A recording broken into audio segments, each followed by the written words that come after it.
A partir de ahora empieza en sí ya el curso de anatomía y será el comienzo con la región del tórax.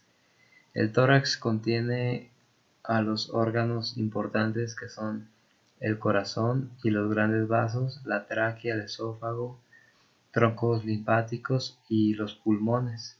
Está limitado superiormente por la parte inferior del cuello y su parte inferior es donde empieza el abdomen y su piso pues es el diafragma. El tórax tiene una gran capacidad de dinámica para expandirse y retraerse gracias a los huesos que lo componen y a la dinámica de las articulaciones que tiene. El tórax, su caja torácica está compuesta principalmente por las costillas, que posteriormente están insertas en las vértebras torácicas y anteriormente en el esternón mediante articulaciones de diferentes tipos. ¿Sí? Vamos a ver primero la anatomía de las costillas. Las costillas son 12. Son 12 huesos aplanados de diferentes formas. Existen costillas típicas y existen costillas atípicas. Esas se clasifican en 3 tipos. Tenemos las costillas verdaderas, que son aquellas que se articulan tanto con las vértebras torácicas como con el esternón mediante una articulación costovertebral.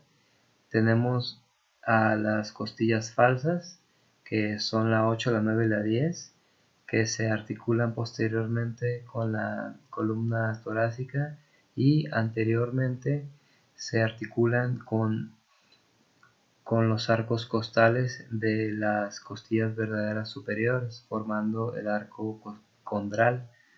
Y el tercer tipo son las costillas flotantes, que son la 11ª y la 12ª, que no se articulan ni directa ni indirectamente con el esternón, pero sí con las vértebras.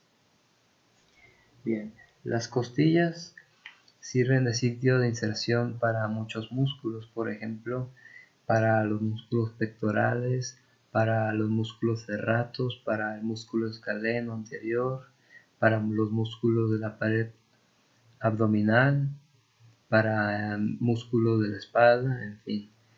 Tenemos costillas típicas y hay costillas atípicas. Las costillas atípicas son la primera, la segunda, la 10ª, la 11ª y la 12ª. ¿Qué características tienen estas costillas que las hacen atípicas y diferentes al resto de las demás? La primera costilla es muy estrecha, es muy gruesa y es casi circular. Define la abertura superior de la caja torácica.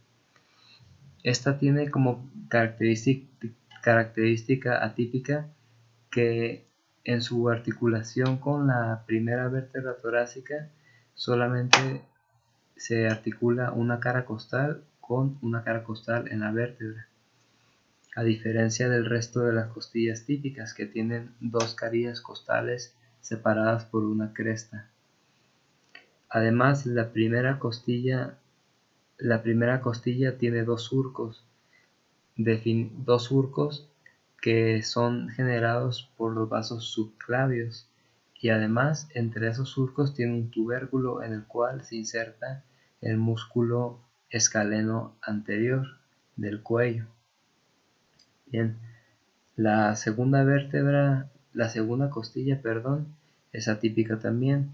Su característica típica es que se articula con una sola cara, tiene una sola fosa cara articular que se articula con el cuerpo de la segunda vértebra torácica y que tiene una tuberosidad que sirve de inserción para el músculo escaleno posterior superior.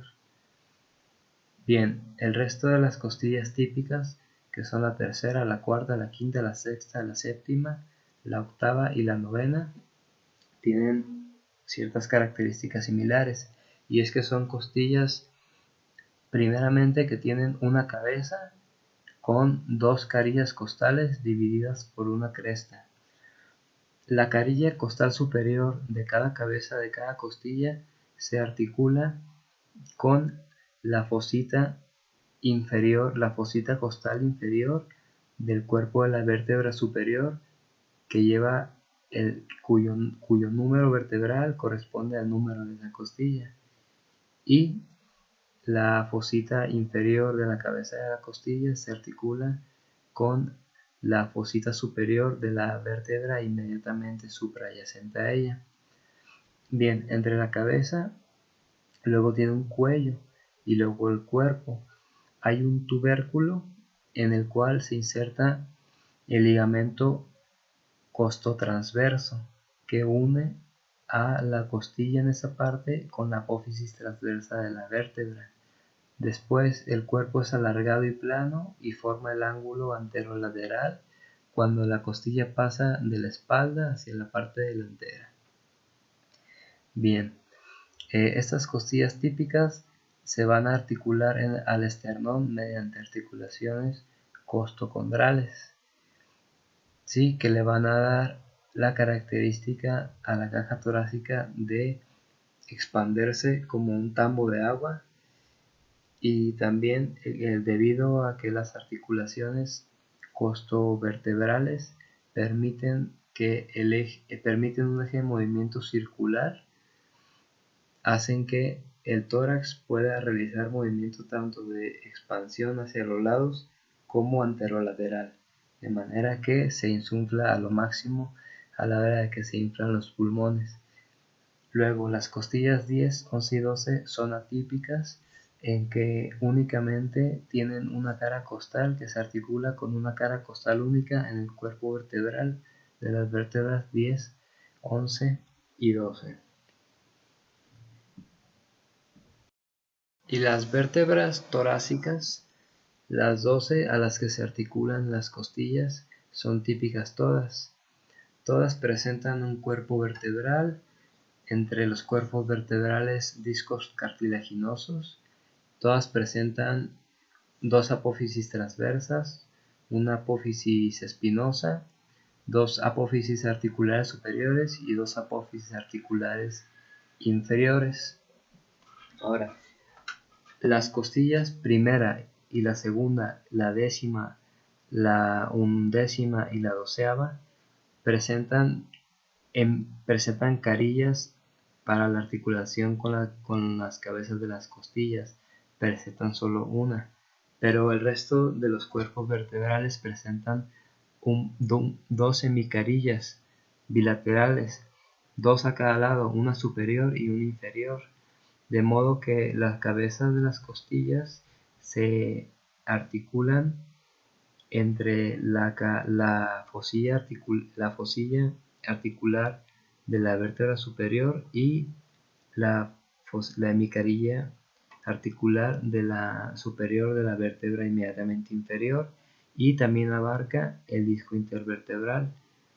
También las vértebras típicas en las apófisis transversas tienen unas fosillas articulares para la articulación con los tubérculos de las costillas que se encuentran entre la cabeza y el cuello de cada costilla, ¿sí? Las apófisis articulares de las vértebras torácicas están dirigidas de tal modo que las apófisis articulares superiores se dirigen posteriormente y algo lateralmente, ¿sí? Y las apófisis articulares inferiores, o sea, de la vértebra que va a estar abajo, se dirigen de una manera opuesta, se dirigen anteriormente y algo medialmente. Esa relación de las caras articulares de las apófisis articulares de las vértebras torácicas hacen que, en conjunto, si tú ves las vértebras torácicas en una perspectiva superior, verás que esas fosillas, esas hemicarillas articulares permiten un movimiento, que entre las costillas hay un movimiento así, como circular, donde el eje es el centro del cuerpo vertebral, y esa característica de las apófisis articulares, de la dirección en que están dispuestas las carillas articulares, hace que la región torácica de la columna vertebral sea capaz de realizar movimientos de rotación. Y por último, las apófisis espinosas de las vértebras torácicas son inclinadas hacia abajo, alargadas, de modo que se solapan unas con otras, se solapan los arcos vertebrales y eso le brinda mucha protección a la médula espinal para que no pueda llegar alguien y darte un cuchillazo por detrás de la espalda, porque estás bien protegido por la misma apófisis espinosa. Y bien, por último, el modo en que se articula la costilla en la vértebra torácica, como se articula en dos partes, tanto en la hemicarilla del cuerpo vertebral como en la fosita articular de la apófisis transversa, entonces eso permite que la costilla tenga un movimiento, digamos, que tiene un eje que atraviesa ambas carillas articulares y hace que las costillas en conjunto, ¿sí?, se muevan, tengan un movimiento, ¿cómo decirlo?, cuyo eje atraviesa la parte de la cabeza y el cuello de la costilla. Y estos movimientos, este movimiento es el que permite que la costilla se alce, digamos, se alcen las costillas anterolateralmente y también lateralmente y aumente el volumen de la caja torácica. Y bueno, esto fue un repaso de los huesos que forman la caja torácica. Solamente faltaría el esternón, que está compuesto por tres partes, por el manubrio, el cuerpo del esternón y la apófisis sifoides. El esternón es a donde se articulan mediante articulaciones costocondrales las primeras 7 vértebras, ¿sí? Y el esternón también es un sitio de articulación para las clavículas, pero las clavículas son parte del miembro superior y se verán en otro momento. Bien, con esto es suficiente en esta introducción de los huesos de la caja torácica. El tórax es un tema muy amplio que vamos a estar viendo todos los días en pequeños capítulos como este. Espero que alguien algún día me pague por hacer una cirugía torácica.